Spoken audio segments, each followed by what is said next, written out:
to come back, so I'm going to mute everybody again. And then I will have to ask Carol and Sylvia and Trey to unmute themselves. I think I'm not muted. Well, everybody's muted now, except me. So Sylvia, would you Okay, I'm want unmuted, I think. Yeah. Carol, you're unmuted. Trey, Yeah, you're I'm unmuted. I think we're ready to go. All right. Okay, let me spotlight Trey here. And there he is. Okay, John R. Miles III, also known as Trey, and on Facebook, known as So Talented Miles. Trey attended Western Carolina University, located just a few hundred miles west of his home of Charlotte, North Carolina. While attending Western Carolina, he developed a deeper love and understanding for the arts. He graduated with a BFA in art, concentrating in graphic design. After graduating, he accepted a job with the Mecklenburg Counties school system as a high school art teacher. Lucky kids.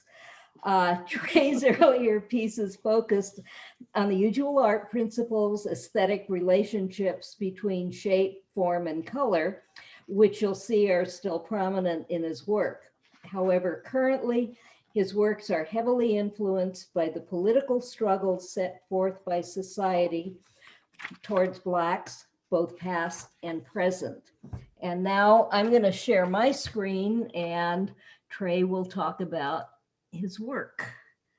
Share screen, screen 2. Okay, go to it, Trey, and let me know when you want me to change images, and All right. it's all yours. All right. First, I want to take this time just to thank CAA for having me. When I got the initial, I guess, email, I was like, wow, okay, I definitely appreciate it because this is actually like my favorite Facebook art page to post to and to interact with. I've been a member of a couple different ones, and I've just kind of started seeing the same old and just kind of got tired of it. But I will say, I get great responses, I get a lot of feedback, and I'm able to give a lot of feedback with CAA, so I definitely appreciate it. And I also want to congratulate Autumn. Your work was it's real nice. I would love to at some point when COVID allows that maybe we could link up and do some kind of collaboration.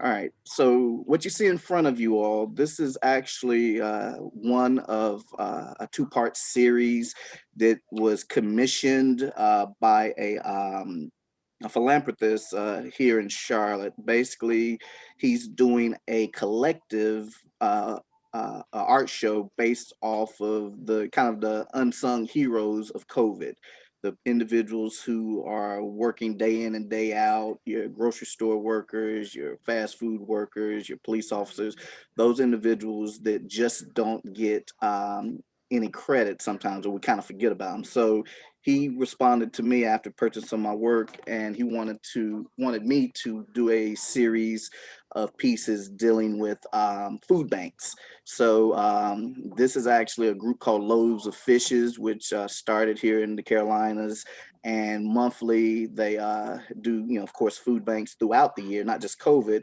But I thought it'd be a good idea to go out, around the city and try to physically find, where they were giving away the food. So I basically essentially went to the event, pulled over on the side, went and asked the individuals if it was okay if I took pictures and so forth.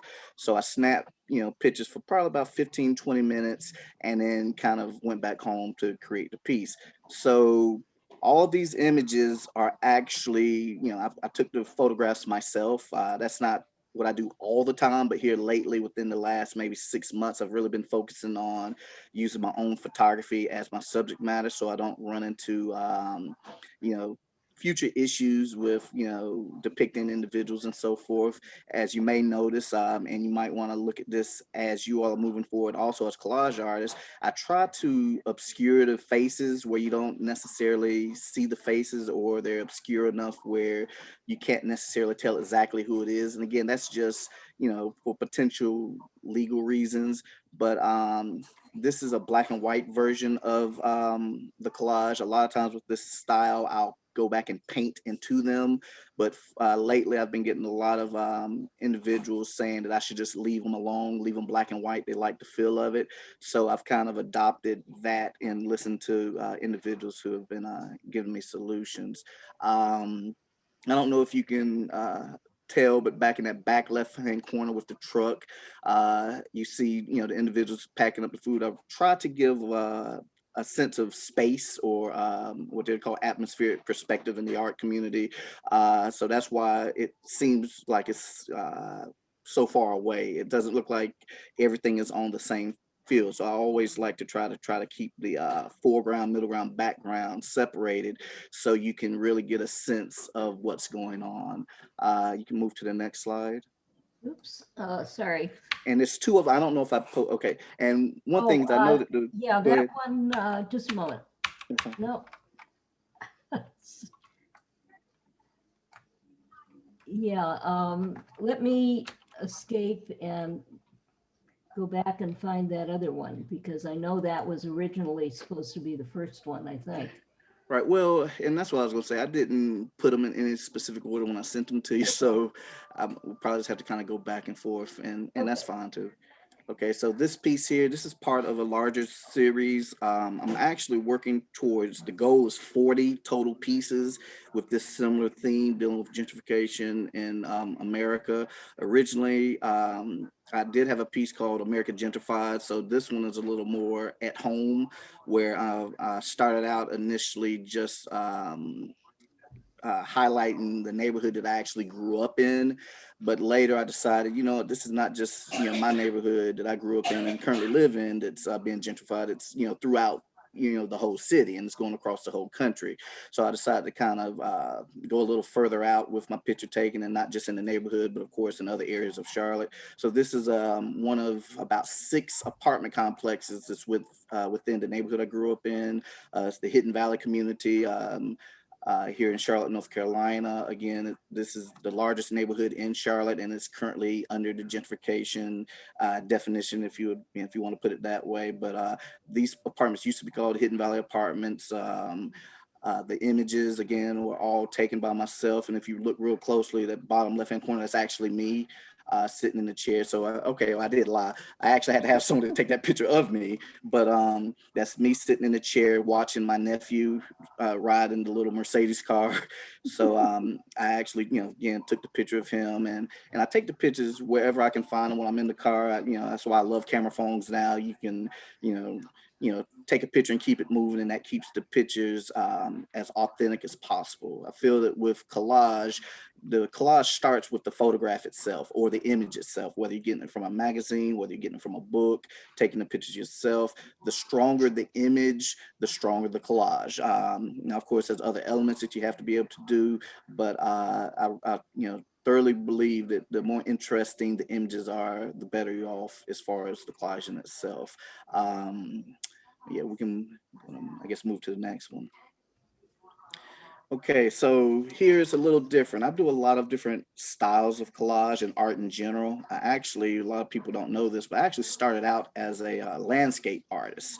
Back when I was in middle school, high school, I used to emulate Bob Ross, of all people, the Happy Afro on public access. So I used to sit down and try to reproduce or recreate images that look similar to Bob Ross. And then I kind of gravitated from there to loving abstract and surrealism. So that's kind of where this piece took place. And I didn't put them all on here, but there's actually, I think, 6 or 7 of them. And you see the older gentleman with the yellow shirt and the red socks coming out of the window, and I call it Mr. Pete's Magic Window. And basically Mr. Pete is the subject or the main focus of each of the pieces, and he kind of comes through his magic window, and which essentially is a kind of metaphor for his imagination. So he's like a kid at heart. He always loved the different cartoons, books, and so forth. So he likes to kind of jump in and out of these different realities per se with his magic window. So in this case, he's come out onto some railroad tracks, and of all things, I don't know if you all remember the book The Toad and the Frog. So those are images from the old book that we we used to read it, at least in elementary school, with The Toad and the Frog. So in this case here, of course, I had to find clip art images of the Toad and Frog, and then I use watercolors, watercolor pencils, and acrylic paints to paint back into the images. As far as the trees in the forest, I just use our friend Google, and then Google as many different trees and so forth as I can, chop them up, paste them, resize them, and so forth, and kind of the same thing with the mushrooms. I do like to give a feel of like a vintage piece, so a lot of times I'll leave parts of it black and white, and just try to kind of move the color around to help keep a good color balance. But again, that's called Mr. Pete's Window, and that's Toad and the Frog theme. One of them is Mr. Rogers' Neighborhood. I have one with the old cartoon Gummy Bears. I think I have one with what else? Can't remember all of them, but it's about 6 or 7 of them, and they're all on aluminum panels. So that's why you got that white border, that crisp white border around it. Next slide. All right, so again, this is a part of the gentrification of the gentrification series. This is not the neighborhood I grew up in.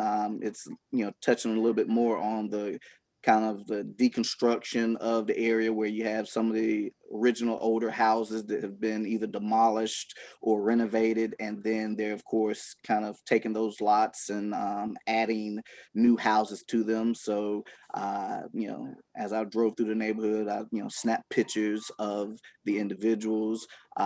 With the lovely thing about collage is it's hard to make a mistake. If you make a mistake, just print the picture out again. If you have duplicates, use a duplicate image and paste it on top of it. Collage, you can really correct mistakes real easy with collage. And the fact that I do bring the images into, in this case, I use Publisher. The idea would be use Photoshop, but I don't have a copy of it right now.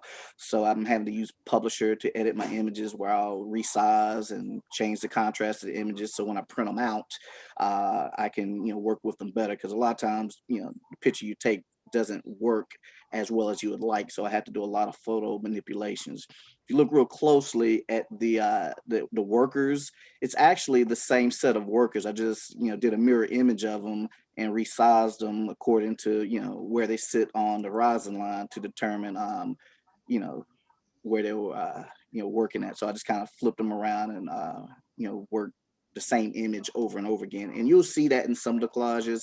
It's okay to reuse images. I have no problem with reusing images. I do it fairly, frequently, but I do try to say, okay, I've used this one too much. Let me, find something similar, or, try to take some other pictures. And you got the guy that's kind of, grew up in the neighborhood, and he's kind of just walking down the street, and, could represent, just the way things used to be, and, they're currently changing. You can go to the next image. Okay, these are two of my favorite. This is an entirely different style of collage for me. The ones you've seen so far have been kind of like landscape orientated, where I kind of basically work from the top and then work my way down. These here are the images were actually drawn out first, so I've physically drew them on the canvases. These are fairly large, 36 by 48. Of course, it's a pair of them, and I spent a pretty hefty penny having them framed, because this was actually displayed at the Mint Museum in Charlotte. So this is the Mint Museum, which is the oldest museum in Charlotte. It was actually a one-day show where I was one of, I think, about 10 people who made it into the show. And kind of the same way I'm talking here, they asked me to talk about the particular work. So these both pieces is called Mr. and Mrs. James. Essentially a husband and wife that worked in the cotton field. I do a lot of cotton themes. It's actually one of my more popular themes as far as my collages. And the cotton fields part of the I guess the desire to do them was hearing stories from my mother, and also to my mother and her siblings who used to pick cotton growing up. So I used to love watching a lot of the movies like Roots and Mississippi Burning and some of the others. And when I go to my grandmother's house, I used to travel down Highway 218, and Charlotte to the Waysboro area. I would see cotton fields all the time.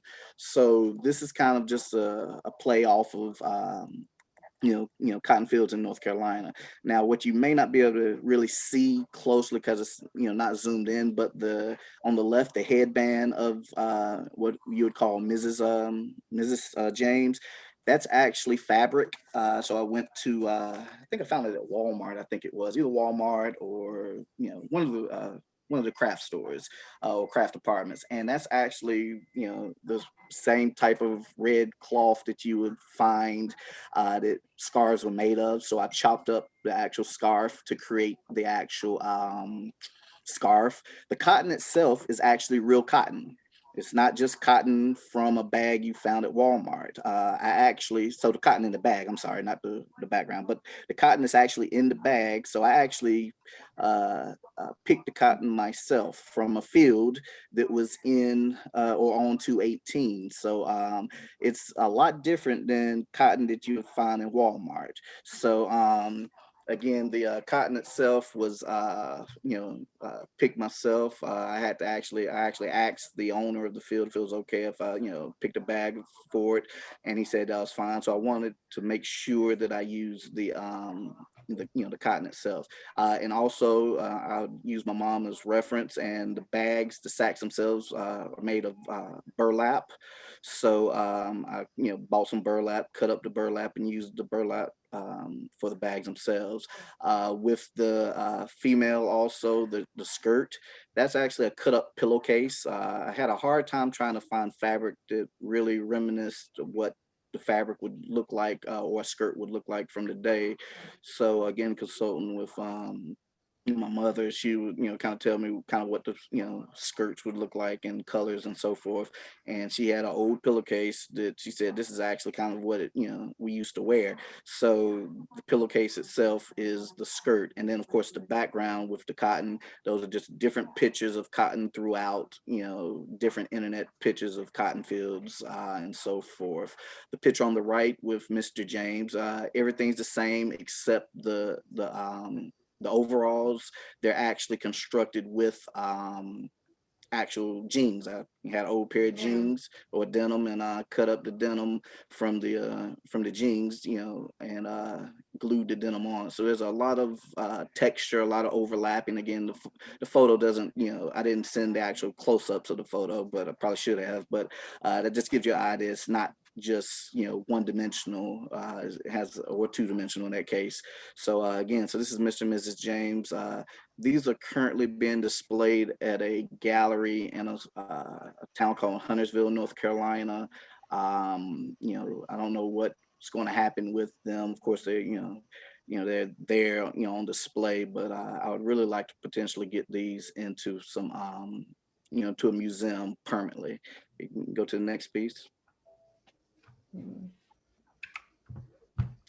Okay, this is one of my first series of collages. I'm sorry. No, here, go ahead. Oh, okay, that's fine. All right, so this is still to this day one of my favorites. This was a 4-part series called Homelessness in America. It's 2 of the 4 have sold now, and this one is, of course, still around, along with the Skid Row piece. But this particular piece here, so the background, I don't know if you noticed, there's a lot of texture back there. So this particular technique here, that's a bunch of pieces of paper cut up. I think one day I tried to kind of just count how many pieces of paper were cut up for the background, because of people just asking questions, how many pieces of paper you think you use when you do your collage? I mean, I've never thought about it. So one day I decided to count, and when doing the backgrounds with the little sheets of paper, this is a 16 by 20 canvas, and I stopped counting around 350 as far as the pieces of paper for just the background. So essentially I'll create the background first with the cut up sheets of paper, and then I paint into it with, of course, acrylic paints. So the landscape, Bob Ross landscape paint paid off in this case because I use a lot of the techniques from those landscapes to essentially create that sense of atmospheric perspective. With the buildings on the left, of course, the center point is the middle, which would create your point of perspective. But the apartment buildings and businesses and so forth, it's about about 4 or 5 different images that were kind of pieced together to create that illusion. So none of these buildings were just like that. I had to make them look like that by resizing and adding stuff and taking stuff away to give them that illusion. So again, I kind of start from the top, work my way down, and then your foreground would be what you work last. The little Mona Lisa image, that was a piece of graffiti that I found from another piece of artwork that's I think it's COD or whatever is the graffiti on the top. That's separate. The homeless person that looks like an amputee. He's up against the trash can. I saw a question where it said, "Did I take these pictures myself?" No, this one is an earlier collage. So these images here were all pulled off of different sources from the internet and so forth. So I just Google people with umbrellas. So because I wanted to give a feel that it was possibly raining or so forth, or at least in the process of a storm. So I just Google people with umbrellas, and then I'll resize them, paint into them. The cars, of course, I just Google pictures. Okay, cars coming towards me, or cars going away from you, or the cars might be in a scene from something else, and I'll chop them up, cut them out, and place them accordingly. The individual with the shopping cart, I literally Googled, images of people with shopping carts. The taxi cab was added, your place before, and then I had to put the person in front of the taxi cab. So overlapping is like essential if you're trying to create the illusion of atmospheric perspective. So just always remember, the further away something is, the smaller the image needs to be, and the closer it is to you, the bigger the image needs to be. And that's if you're trying to create the sense of distance. And this particular piece here, I want to feel like you had to walk 6 blocks, 10 blocks, whatever it might be, to get to the end of the street, or where the point of perspective would be, because this would be kind of like a 1-point perspective, with the focus point or vanishing point in the middle. All right. Again, I use a combination of watercolor pencils and so forth for the coloring of this one. But again, it was a 4-part series called Homelessness in America. Okay, next piece. Okay, so this piece is a little bit different. It's no longer in my possession, but I heard someone, I saw a comment on the CAA Facebook page a couple of weeks ago where someone was saying how calendars are real good sources for images, and they were exactly correct. Other than the background, this image primarily is with calendars.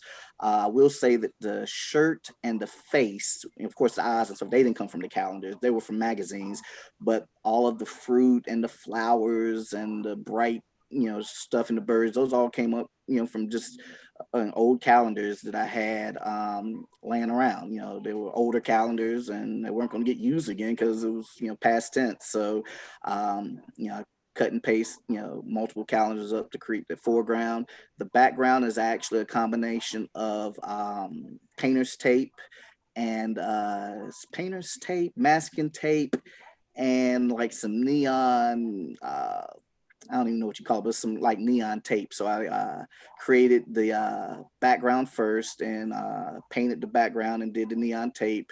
It took, I couldn't tell you, probably took a couple hours just to tape off the background, make sure it was secure real good, and then drew the image on top of it. And the image actually came from a figurine. And was actually, here it is right here. So I'm gonna see if I can do this real quick so you can see it, but the image itself, let's see if it'll do. I don't know if it'll oversee. So if you kind of look in my corner for you all to see the side of it, I don't know if you all see this image. Can you see it? Yes. Okay. Yeah. Okay. So this is the image that it's just a ceramic figurine that's sat on my, our fireplace for years that I used for the subject matter. Now the only difference is it has a cat in the hand. Yeah. So I use that for the general body shape of the image. So that's kind of where that came from. I think this one is maybe like 36 by 40 or something. So it's got a pretty good size on it also, but this one didn't last long. It was snatched up the same day that I posted it. But I had a lot of fun with it. It is a slightly different style of collage. It's kind of like reminiscent of mosaic, if you're familiar with mosaic work, where you kind of using, little pieces of paper, just anything colored to build your images. So that's kind of probably, I guess, about 3 different styles. So one of maybe 3 or 4 different styles that I kind of play with. All right, you can go to the next image. Okay, so this was a fun little piece here. I actually did 3 different versions of it. This one, I didn't have a picture of it out of the frame, so I just had to, do a picture with the frame. But so the figures are actually the little porcelain figures. I have an aunt that collects porcelain figures, and she has a whole collection, like 3 or 4 different collections of like the full jazz band with the piano player, the drummers, the singers, the bass players, and so forth. So I borrowed all of her ceramic figures one night and took about a week or so and just set my own lighting up and took pictures of the individual ceramic figures and then built them a stage to perform on. The stage, I had to find different, pictures of stages and so forth. I thought that, when you think of like the little juke joints and so forth, a lot of times you see the brick walls on the back of the stage.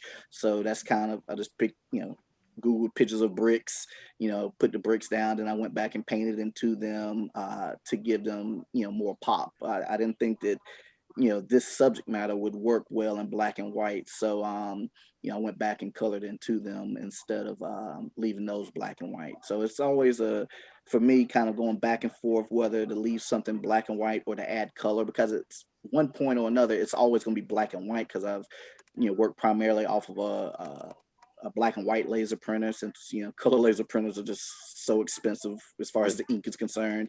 And and that's honestly how I started out doing the painting into the images. I just did not have a way to print stuff out in color that would have been affordable for the technique. So I just kind of one day played around. I wonder if I can just use color pencils to color into it. And they worked somewhat, but I was like, well, color pencils, aren't as, strong as paint. So then I said, okay, well, let me see if color pencils work, then maybe watercolor will work. Then I kind of went to watercolor pencils. And then from there, I went from watercolor pencils to using some different forms of temperas and acrylics. So now I use acrylics for the most part, and I'll water them down a little bit and build up as far as trying to get the, the colors. All right, go to the next one. Okay, so this is part of it. I think it was about 4 or 5 pieces, and I call it. It was originally called Double Dutch and Shotguns and Double Dutch, but finding pictures and images of double dutchers has proven to be challenging. At least, and I won't say find. You can find plenty of pictures, but it's a difference in finding a picture as a collage artist and finding a picture that actually physically works. So there's a lot of images out there and a lot of ideas that you might have that you feel work great, but when you physically print them out or you cut them out and then you put it on the picture and it just doesn't look right or it just doesn't work right. So that's one of the issues I've had with finding the double dutches. So that's why they're not physically double dutching in this. So I had to kind of stretch the horizon and just include just jump roping little girls also. So again, it's one of the first of the collages where people started recommending that I stick with the black and white because of the subject matter. And so that's kind of where I went with that. Again, I do recycle images, like the bicycle in the piece. I know I've used that bike at least 3 different times. The dog, I've made them bigger, smaller, changed the size of them, changed the color of them. So I've used the dog a couple different times. And I think even the one little girl sitting down Indian style, I think the original picture had 2 people in it, and I cut her out and left, and omitted the other little girl for this particular scene. So again, just moving forward, for you all that like, maybe landscape type of collages and you're not sure if you should reuse images, why not? It's your art, do what you want to ultimately. All right, next image. Okay, so this is was done around the same time as the Shotguns and Double Dutch, trying to play off of the Deep South, when you're talking about imagery, doing maybe what you call like the sharecropping days. Call this is part of the series called Southern Comfort. Um, so I did a lot of research on like different sharecropping houses and so forth. In this case here, I believe the roof was from one house and the sides were actually from another house. I think I had to add the porch and add the steps to it to build the house. So it's not like I just found a picture of one sharecropping house and just printed it as is. It's actually a combination of at least 2 or 3 different houses just to make the house itself. And then of course images, just searching for images that seem like they fit the time. The chickens, again, actually there's the same dog again, it's just faced the opposite way. I just realized that, there he is right there. The wash pot sitting on the table, and I get a lot of people that say this reminds them of their grandmother's house, or this reminded me of growing up in the in the South. I've heard people from from Tennessee, North, South Carolina, Georgia, and even some people from up north that say that this, the same scene that they've seen over and over again, despite the color of the, the people's faces, that this was a common scene for a lot of individuals. For me, I have family from Dansville, Virginia, and this reminds me of kind of what the farm looked like in Dansville a little bit. So all of these references tend to come from something that I've seen either personally or heard people talk about, and then I try to kind of recreate the best I can. A lot of times if I know someone who lived that life or really experienced it, I'll ask questions, take notes, and even show them the image. Okay, is this kind of what it looked like? Is this what it looked like? And then they'll answer yes or no, and that's kind of how I pull stuff together. Again, overlapping is key to create the atmospheric perspective. And as long as you understand that, foreground, middle ground, background concept as far as the principles of design, then you can really, give some dynamic pieces. All right, next piece. I think Okay. that's Oh, it. that was it? Okay. All right. So real quick, I know a lot of people have asked me about like what type of supplies I use, what type of things that I glue, what glues I use and so forth. Ultimately, in my opinion, use whatever works. If it works for you, use it. Now, there's different levels of collage, and some of us do it as a hobby. Some of it do it because it's therapeutic. Some of you may, be like myself, and I actually do it for a living now, as far as art's concerned. So, I have to look at it a slightly different way than other people might look at it. But one thing that I would recommend is treat your artwork like one day it may, be, the next, Picasso or the next Da Vinci, because you just never know. And that was kind of my story as far as the collaging. I actually created a collage in the classroom for a sample for the students so they could see what a collage looked like. And I happened to put that sample in the student art show just to show. And the jurors for the show looked at the piece and they're like, "Well, I've never seen you do collage before." I'm like, "Well, I did it for a sample, And they're like, this is really good." And I had never thought about being a collage artist. Again, I was an abstract artist. And, I'm going to be this, big abstract / surreal artist. And they're like, "No, you really need to look at collaging. This is really good." And I kind of just brushed it off and didn't think much of it. So then there's a pretty well-known collector of Black art here in Charlotte, and he posted a post one day about how to be successful as an artist. So I just reached out to him and said, well, I want to be a full-time artist. What do I need to do? You seem to be very knowledgeable. And he essentially said, well, send me your link so I can look at your portfolio. And he looked through all of the portfolio. He looked at the landscapes, the abstracts, the surrealism, and that same collage that the young lady told me about maybe 6 months prior. He said, well, all of this stuff is pretty good, but everybody's doing abstract. Everybody's doing landscape.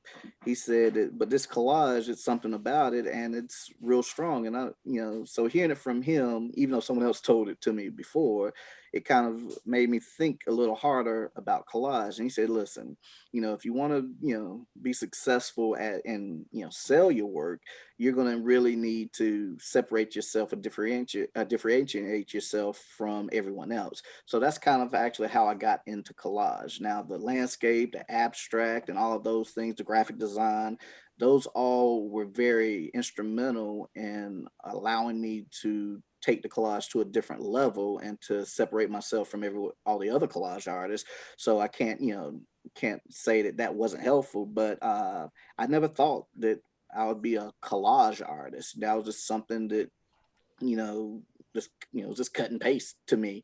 But now after doing collage, it's like, this is like, for me, the most satisfying of all the art forms. You just have so much freedom to do anything and everything you essentially want to.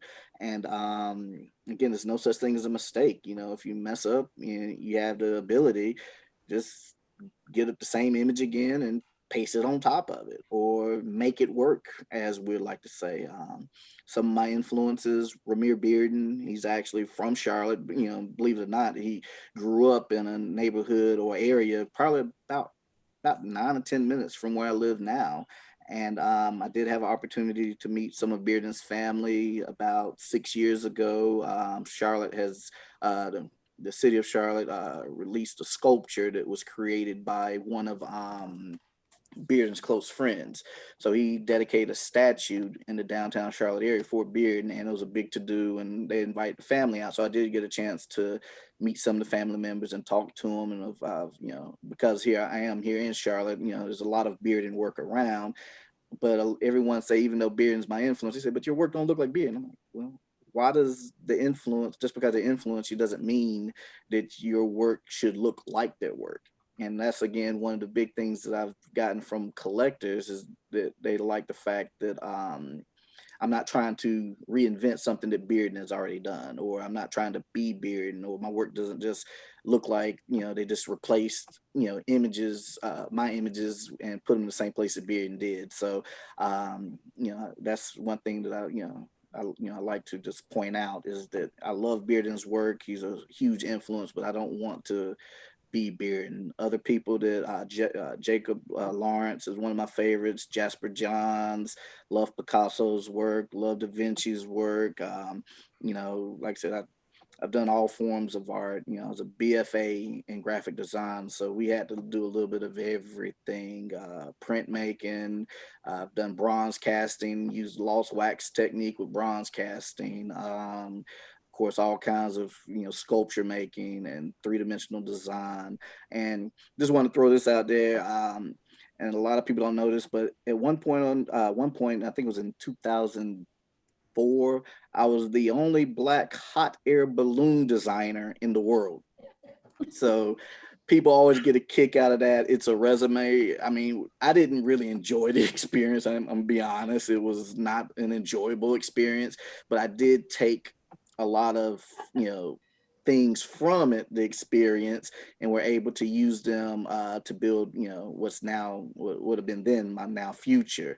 But yeah, the only hot air balloon, Black hot air balloon designer, literally went into, back when you had to get a paper to look for a job, I'm looking through the wanted section, and they said they need a balloon designer. So I thought that they were talking about like party balloons. I was like, well, maybe they put pictures on party balloons. So I go into the place, I'm like, this thing's the size of a football field. What kind of balloons they do here? And then they sat me down in front of the computer and said, okay, here's the deal. Bringing in 2 people today, 2 people tomorrow. Whoever can figure out how to make this banner work to fit on the balloon gets the job. I'm like, okay, what kind of balloon again? Oh, we do hot air balloons. Oh, hot air balloons. I missed that in the memo because it was not in the description. So I get this banner. It's supposed to be like maybe a 6 foot by 4 foot banner, and they actually attach it to the balloon itself. And they're like, all right, figure it out. Our designer quit. No one knows how to do this, so whoever figures it out gets the job. So I was the one that figured it out, how to do the job, and it was an interesting experience. I did a lot of balloon designing and didn't get compensated for any of the designs other than my little salary, that I got, which was horrible, but it was a means to the end. And but I did want to throw that out there. How are we doing on time? Have I gone over my time, or do I have a few? I think maybe it's time for questions and the like. Okay. Now, there were a whole lot of comments, wonderful comments, and I recommend that everybody turn on that hit that button that says chat and see what everybody had to say, because a lot of what came up were not questions, but just comments on the work and compliments on the work. And of course, they were wonderful. But there were a couple of specific questions, and I will call on a couple of people who asked those questions. Okay. One was Judy Deckel, I think, asked what kind of glue you use. And I know that you were showing me earlier, you can. All right, so you want... No, actually, excuse me, this is Judy Deckel. Okay. I wanted to know if you coated your work afterward with any medium or UV spray, or what you did at the end. Yes, I do. I've used a couple different ones. I've learned some work better than others. I did not realize that word UV has a big meaning. So if you don't use, like Judy was saying, if you don't use a UV coating at the end, what'll happen over time, or can happen over time, I'm not saying it will happen, but as the UV rays from the sun or wherever they're coming from will cause the artwork to start to discolor. So you'll start getting like a yellow patina over the work over time, if sometimes if they're not coated. It doesn't happen all the time. Sometimes it may happen couple years down the line, it might be 50 years down the line, but I have seen where some of my earlier pieces that did not have UV coatings on them started to patina. Now, it just so happened that I like the patina, because patinas are, part of art. So it didn't really bother me. But if you want to try to keep to a specific, color, the hues and so forth, you want to look a certain way, then it is important to know that the UV spray will do a good job. I have used the sprays, the varnishes. A lot of times you can go to like Home Depot instead of the art stores, and they have like different types of polyurethanes that are UV protected. And I would also recommend getting, if you want to save money, you can get the polyurethane sprays that are UV protected from your hardware stores versus the art stores, because it's the same. So they have the same chemicals and the same ingredients in them. So just because it's at Michael's or wherever the art store is, a lot of times they're $2, $3, $4 more a can, just because it's an art brand instead of a Home Depot brand or a Lowe's brand. Does that kind of answer your question? Yes. Yeah, thank you very much. Okay, no problem. Pennyfield had an issue, something to do, I call it OPA, other people's art. I think she was referring to the graffiti Mona Lisa. Do you want to unmute yourself and ask the question? Pennifield. It's actually fine. It is the last name. I know it's a weird spelling. Oh. Yeah, I was just wondering if there are any copyright issues with doing that. Did you have to ask the artist, or? Well, in this case, it was a picture of a picture that's been redone a million times. You can find that same like graffiti looking Mona Lisa with, you know, clip art and other things. It with collage and with art in general, there's always that question. Ultimately, you know, if you're, the way I understand it is if you're creating the art within your own context, then I mean, who's gonna tell you you can't do something? You know, if you want to do it and you feel good about doing it and you're okay consciously with doing it, morally with doing it, then you know that's you. So I don't have a problem with it. I do know from my understanding what like the image was from a bigger image. So I'm taking a image from a bigger image, cutting it up and then putting it in a new context. So it's not like I'm copying their original thought. That's my thought process of it. And I know that this is going to be an argument, you know, for artists until the day we die. You know, Bearden was sued at one point in his career for, you know, using image of someone who thought that they shouldn't use the image of or the likeness of it or whatever, but he sued. But at the same time, that same lawsuit potentially made him who he is today, as far who he was as far as images being even more popular and so forth. So you could, it's the argument just goes on, and honestly it's hard to answer that. But for me, I know I'm not doing it in malice or anything. I'm taking images, I'm cutting them up, and I'm doing as much as I can to change them in a way where they no longer serve the same purpose as they originally did. Okay, thank you. No problem. Okay, there was a question about making a mural, what kind of glue on the wall, and how would you spray the wall? What protection would you use on the wall if it's outside? I'm not 100% on that. And I've actually kind of steered away from outside murals just for that simple reason.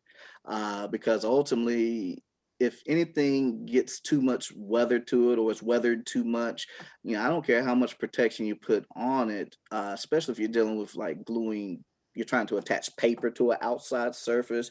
I mean, we know it can be done, but how long is it really going to last? I mean, you can paint a mural with spray paint on the wall, and over the years, the spray paint will start to fade. So I can only imagine as rain, weather, snow, and everything else hits, different sources of paper, that paper would start to break down at some point, regardless of what you put on top of it. So personally, I'm not sure what would work for an outside mural.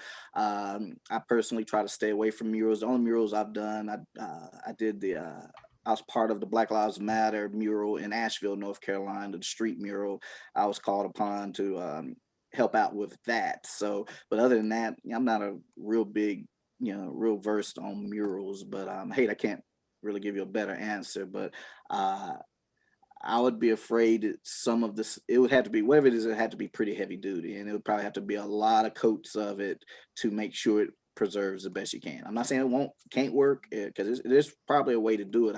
I'm just not versed to know. Okay, thank you. I also had a message from Quay Lin. I'm not sure whether that. Barbara, I have a couple more okay, questions that I've seen here on the chat. Great. One is from Aditola Abaton. Do you use found images from magazines, etc.? If so, do you scan them for reuse as well? Some of them I do, yes. In some cases, I like the feel of the paper of like magazines. But as I know I've seen people post about like Life magazines, the older Life magazines. I love the images in those older Life magazines, the ones from the 50s and the 60s. It was something about the photographers back then that just makes the photographers of today in the magazines, it just puts them to shame. But the issue you run into with some of those older magazines, that the paper is starting to get so frail just from age that it wrinkles up real bad, and sometimes it just doesn't work the way you want to. So in some cases, yes, I'll scan the images and then reuse them that way. So yes, that is a technique that you can use. The good thing with scanning your images or taking a good crisp picture or high res picture of the picture, then you can, you can repurpose them, you can resize them, you can tweak the color if you want to. And essentially, like we're, kind of going back to what the last question was referring to, you can change the appearance enough of the image that if you do fear that you might get dinged on copyright infringements, that you can tweak the images enough where you can make the argument that well, I've made every opportunity to change the image, and on top of that I'm using it in a different context. So now you're questioning what art is, and you're trying to put rules into what you can and can't do as far as an artist, which we know that that's never going to happen. Okay.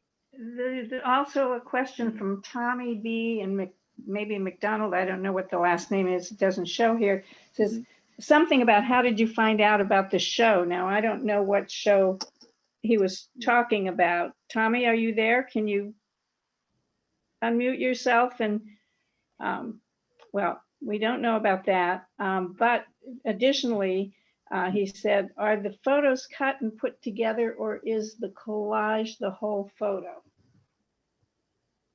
Right. Okay, I think I see what he's saying. They're cut. Yeah, they're cut up separately and attached. So always, I the way I explain collage to people these days when I get asked the question is, I look at collage. It's like a big puzzle where the pieces were never intended to fit together.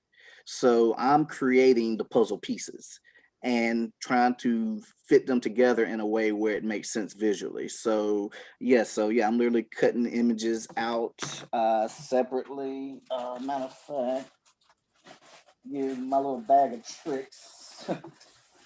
Let's see, I'm gonna go real quick to the other screen so you can see.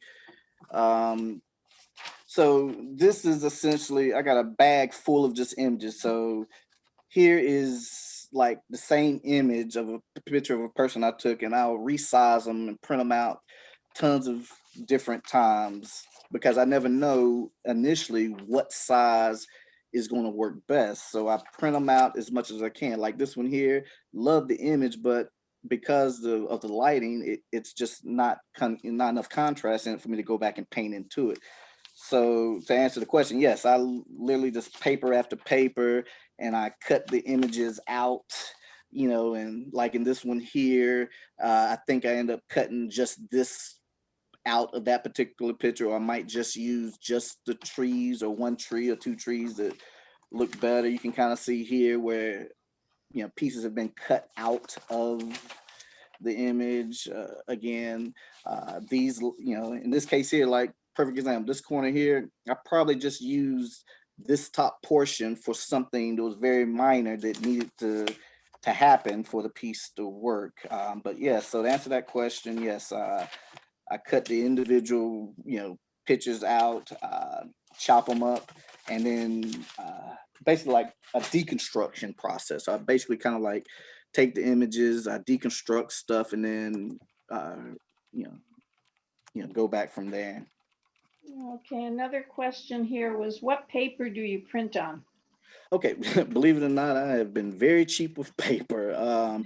I honestly have found that sometimes the multi-purpose 8.5 by 11 typing paper works fine, because what happens is when the paper starts taking on too much of a thickness, I can't get the same effects that I'm looking for. So as long as the paper prints, as long as the inkjet prints, nice and crisp onto the paper so far, I've just been using, whatever I can get my hands on, honestly. I haven't really, I might use some archival papers or something if I'm gonna do a collage using paper as a substrate, but as far as physically printing from the laser printer, really whatever works. I rarely use like cardstock or anything like that, just because it's a little too thick and it jams a lot.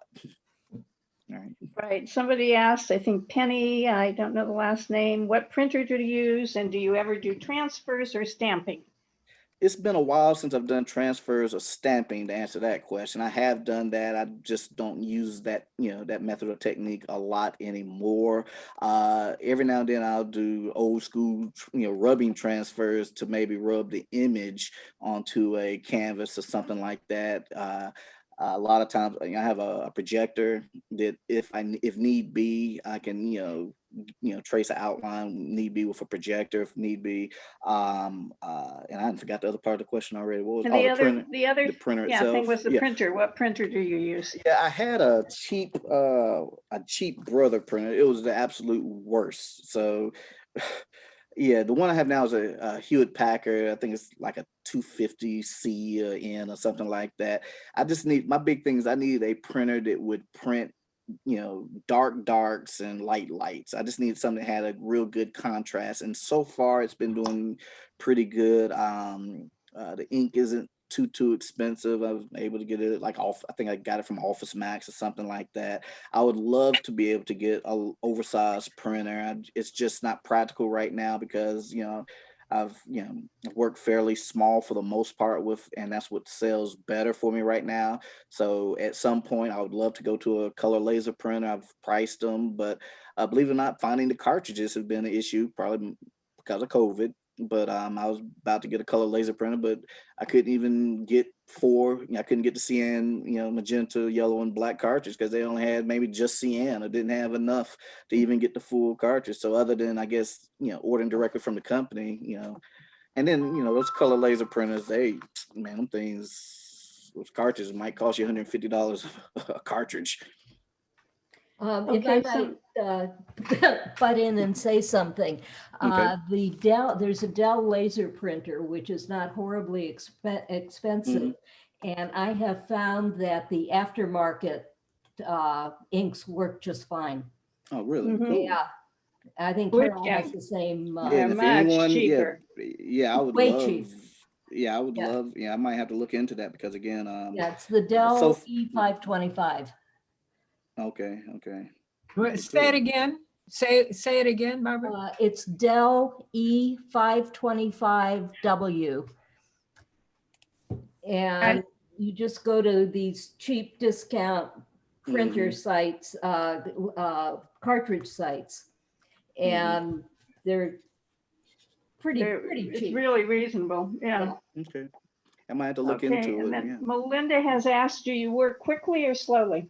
I work however I can work. Actually lately I've been on artist block mode. So when I run into my artist blocks, I normally try to maybe go back and revisit something that I didn't finish, or sometimes if I really get in a real bad rut, then I will try to recreate something that I've already done before. And as you all know, anytime you try to recreate something, it never comes out the way the original looked. So it ends up kind of spawning and becoming something of its own. So those are a few things I do to kind of get past the writer's block. But the collage is like 11 by 14 collage. When you look at going out, taking the pictures themselves, scanning the pictures or downloading, importing the pictures, color correcting them, resizing them, cutting them out, and then putting them together,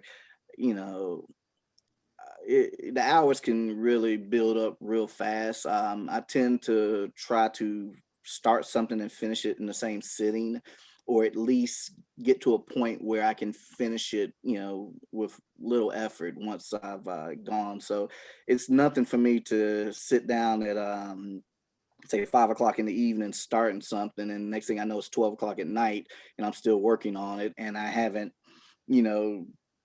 got it to a point where I'm satisfied yet. So yeah, I would say for the most part, I try to work fast, but it takes a long time, so that makes it slow. Okay. Let's see. Celia asked, do you generally sell your work framed? I do personally. Sometimes I do it unframed, but I do understand framing in general, and I have most of the supplies and equipment needed to do my own framing, as long as they're not as long as I'm not having to build the frame itself. If it's a if I can find an open back frame that's, on sale or, not too terribly expensive, I have a point gun and, I can put the backing and the wire hangings and all that myself. So a lot of times, and the other thing as an artist for me, I have kind of a vision of what the frame should look like or what frame should be on the piece. So the frame becomes part of the artwork in a lot of cases. So, and Jacob Lawrence did that a lot along with a lot of other artists where Ernie Barnes used to do it a lot also, which is another one of my favorite artists, where he would build his own frames and the frame was intended to be an extension of the artwork itself. So for me, yes, I do normally frame them. Now, yeah, I do my markup on the framing and so forth, but the framing also gives me some wiggle room if a client potentially might not be able to afford the piece or whatever, and so as long as I'm not going negative on the framing, then I'm okay. So I don't have to make money on it, but it does give me some wiggle room as far as pricing is concerned. Okay, and Suzanne would like to know, are your collages mostly on paper or canvas? Actually, neither. Well, let me back up a little bit. So substrates, or what your collages are on, paper is okay. Paper can work well, especially if you're using a nice sturdy stock paper. But what I've found with like my collectors, at least, and people who've collected my work, they really like the concept of me using something other than paper to collage on. And one thing I will say this, and before I move forward, is I would recommend stay away from cardboard, collaging on cardboard, if you're collaging on cardboard, because what does happen, I've seen it happen with a number of collage artists, and especially with even some of the student artwork that just 10 years ago that I may have had classes and we couldn't afford anything, so I tell them to get cardboard, and they've already started to disintegrate. So yes, of course, it's not saying that it will disintegrate or it will go bad, but if it's not stored properly and so forth and so on, cardboard tends to break down a lot quicker than some of the other substrates. But I primarily use, and I do have them real quick, I'll just blow through them real fast so I don't take a lot of time,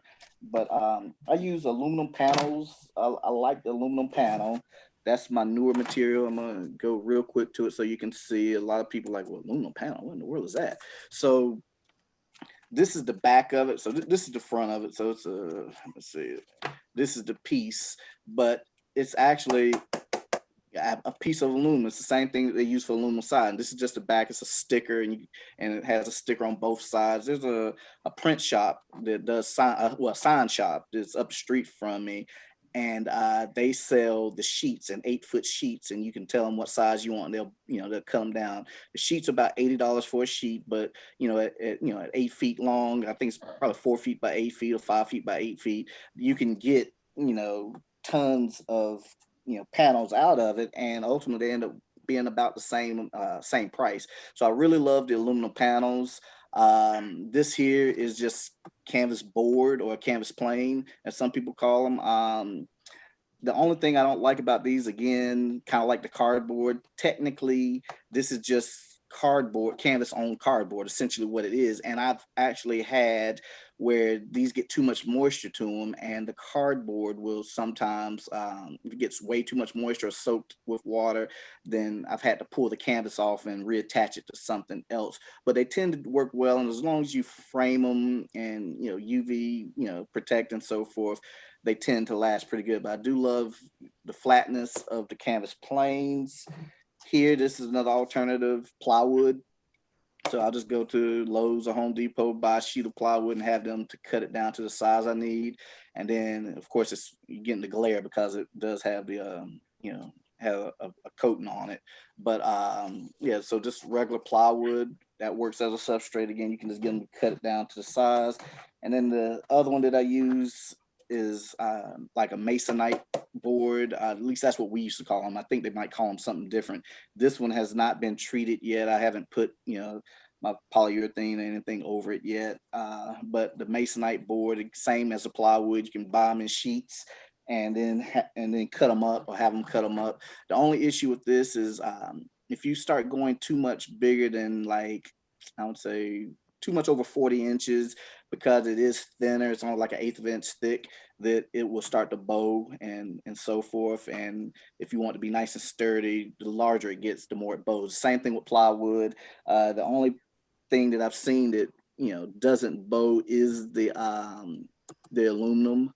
The aluminum does not bow at all. It just, you know, it just is what it is. And it's very light also. The aluminum is very light. So if you put it behind glass, it doesn't end up weighing, you know, 12 million pounds and tear up your wall when you hang it up. A lot of times with the plywood, as you get larger with the wood, of course, it gets super heavy. I do use canvas. I did use canvas early on, just like a regular stretch canvas. But what you'll find with the stretch canvas is you'll get the, you know, it dips a little bit because it's, you know, it's only got so much tension on it when you stretch it. So as you're gluing your papers and stuff on it, especially if you're dealing with fabric and stuff like that, it'll start to sink in a little bit as far as your you know, the materials on the canvas. So, you know, I try to go away from canvas when I can, but a lot of the collectors love the idea of the collage being on canvas itself. It just, for collectors, canvas just holds more weight, just like oil paint in the collector's world holds more weight a lot of times than acrylic or watercolor or pencil. Not saying that either material is any better than the other, but for whatever reasons, you know, someone who's spending, you know, $5,000 on a collage, you know, they want to see where their money's going.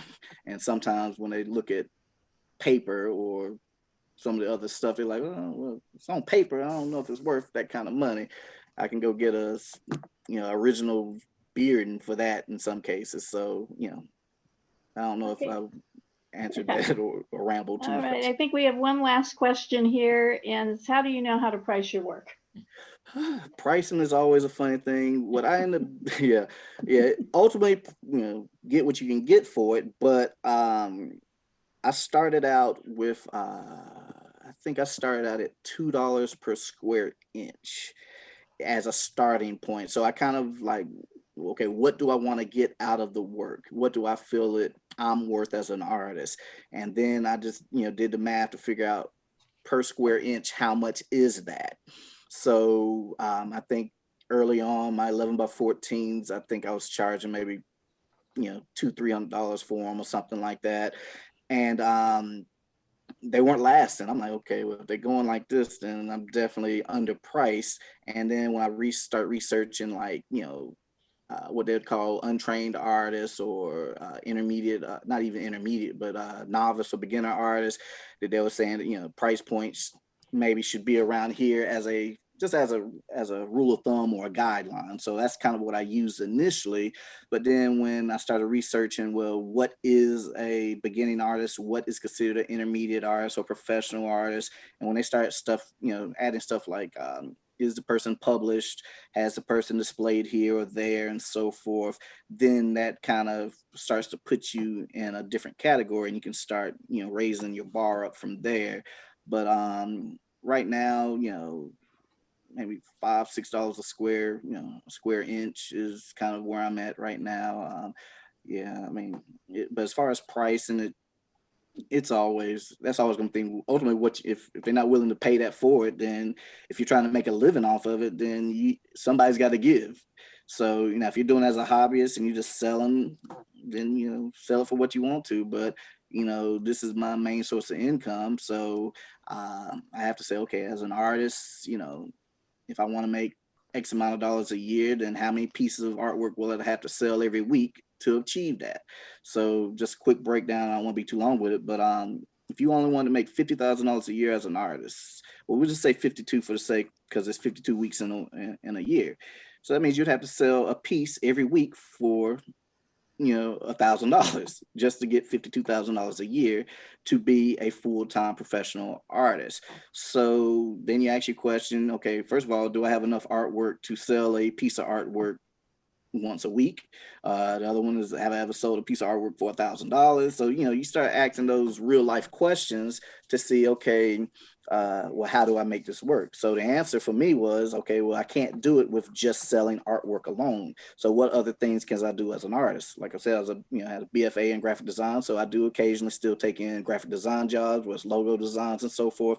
I do the paint and sip parties, which is a big, part of the income. Photography, going out and either farming it out for another photographer to go out and do the photography, or I do the photography myself sometimes. But, so I have about 4 different things that I do via art. And then even something as simple as this, doing, speaking engagements and so forth when you get to that point.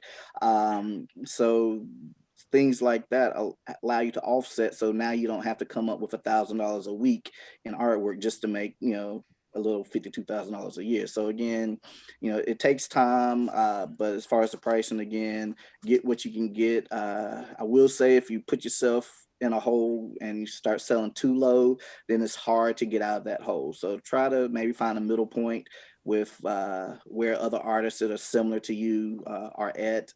Look at what you've sold in the past, and don't be afraid to go up on your prices once you start selling that particular item or type of item more regularly. And for me, about every 6 months to a year, I relook at everything to see if I need to adjust prices. Okay. One more came up, just the aluminum, thickness of aluminum, the one that you talked about there. Yes, the same. About 4 different people have asked that. Yeah, it's an eighth of a picture of the back of it, and let's see, try to go through it. It's an eighth of an inch thick. Okay, thank you. Yeah, it's an eighth of an inch. It's basically the same. It's just a tad. When I say a tad, I'm talking about just a tad thicker than the actual canvas board. It's not much thicker than a canvas board. And matter of fact, I'm about to put it up right here. So there it is right there. So that's the thickness of it right there. Can we see the back again? Right. So this is the back, and I'll go on and just this brand is called polyeconomical ACM board, I guess. Piedmont sign grade. These are the aluminum panels that they use to do the outside signs. And see, this just kind of just pulls back. And so that's what you'll have. I have a friend that actually turned me on to this, and he actually paints on it with oil paint. So what he does is he lightly sands it first, so it won't be so smooth for the oil paint, and then he gessos the aluminum panels afterwards. So now he can create larger pieces, and not have to worry about the heaviness, how heavy the piece may be and stuff and so forth. But these have been a lifesaver. Probably every so many months I'll go and get an $80 sheet cut up and and go from there. But I love the panels. I love the starch white that it gives for the border. If you notice, I don't go up to the borders anymore with my collages. I used to go all the way to the border, but I ran into some issues just trying to keep the edges glued down a lot of times on your corners. I know you all probably run into the same thing with corners, and you end up trying to fold paper over the back and everything else just to try to get the the paper to stick. But the panels, I really enjoy using the panels, and a lot of times I like when you all get into your groove, you're like, hey, I just got to create something. I got to create something.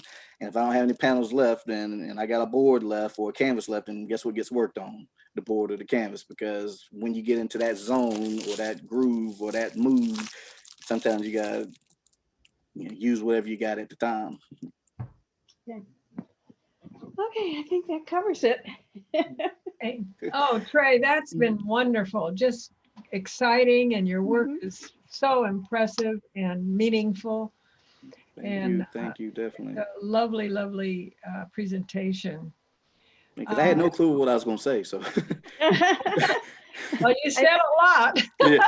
Like when people, I always say as an artist, well, if you can't talk about yourself, then how you expect someone else to talk about you? So no, this is an opportunity for you to do that. I definitely appreciate it. Okay, and we have one more participant. We have Linda over there who would like to be called upon. Linda, you have to unmute yourself. You have your hand raised? No? You didn't mean to have your hand raised? Okay, you're muted. I guess you didn't. Okay. Excuse me, Sylvia. Quay Lin wanted. I'm sorry, no. Quay Lin wanted to talk about the newsletter for a moment. Yes, I wanted to talk about the newsletter and plug it. We publish it every month, and I wanted to say that everybody, if you have any images that you've made, or if you've been in shows and want to tell us about it, we've got a members section. I wrote down my notes here, so let me refer to them. Deadline is the 2nd of every month. So we do welcome things like people's images and show news. Also, if you have any article ideas, we would love to hear from you. And the newsletter does get posted to our website every month. And this past month, we had a tribute to John Outerbridge, who was a local LA artist who passed away. We had an article about fair use of copyrighted material. So every so often we'll get topics that might be relevant to everybody. So if you need to contact me, I'll put my email address up on the chat. Thanks. Sylvia, we can't, oh, okay. I'm sorry. One of us is going to do it, so I started first. Haha. Anyway, and we wanted to find out if there's any questions for CAA about CAA or from the board, from anyone.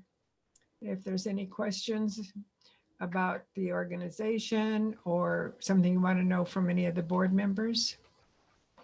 Okay. How long has the organization been around?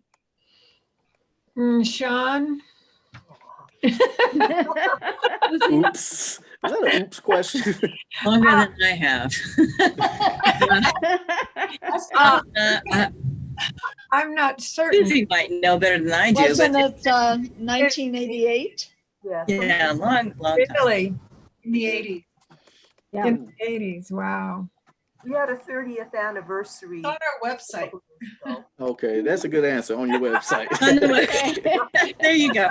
Go to the website. Okay, anything else that, Sylvia, you're cutting in and out. You're, I wonder Mute why. myself. I'll be standing still now? Is my all right? we can hardly hear you. Your audio's low. Now it's gone. Now it's gone. It's gone. Just the microphone. Go the other way. No, nothing. Is it on now? Silent. Very low. We just have to listen low. Why don't you finish, Barbara? Good. Oh. Okay, I guess. This has been great. I think I'm going to stop recording now, and we'll just kind of. Let me just say thank you very much to everyone for participating and being involved. Thank you, Autumn. Thank you, Trey, and all of you who've given us questions and responses. Thank you very much. I hear my own echo. Yes. You're So- back. Great presentations. Mhm. Thank you. Wonderful. Okay, recording goes off. Now we can Chit chat.